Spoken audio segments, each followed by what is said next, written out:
Pangasinan. Talagang pabalik-balik tayo dito kasi sabay-sabay tayo pininsala ng bagyo, ng double bagyo, ng Egay at Falcon. Napakagrabe sa Ilocos Norte, pero dito sa Pangasinan may mga ilang bayan at tinamaan. Napuntahan ko na yung iba kasama ng Binmali, ang ibang lugar na tinamaan din. At ngayon naman dito sa area ng Basista, Alcala at mga Tarem will be the last one, but I mean Urbistondo now.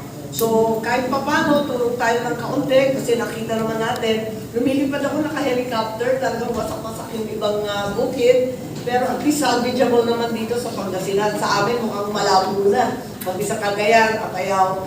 Yesterday I was in the Mountain Province also. It's really in a bad way. And even Benguet, yung mga natin, medyo sira-sira na rin ng gulay. So we have to help each other with all these problems.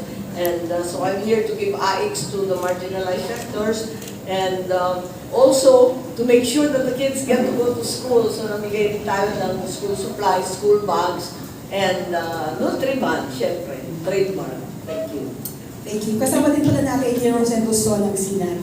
Oo nga. Yes po. Okay, so first question from Ms. Eva. Ms. Velasco. Thank you po. Good morning po sa ating lahat, Madam Senator.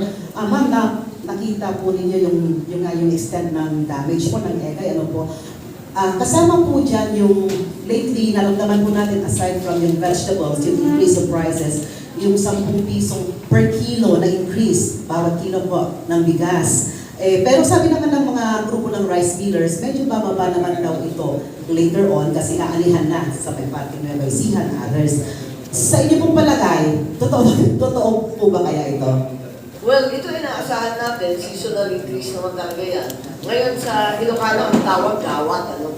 Yung July and August talagang gawat yan. Talagang tag-hirap, tag-tuyo, at tag-ulan. Kaya ayan, wala talagang maaasahan, parating nagmamahalan ng presyo. So hopefully sa susunod na mga buwan, lalo na bandang October. Kaya medyo kinakabahan tayo, baka yung importation, baka sumabay na naman yan sa ano yan, yung ang kinatatakutan ng marami.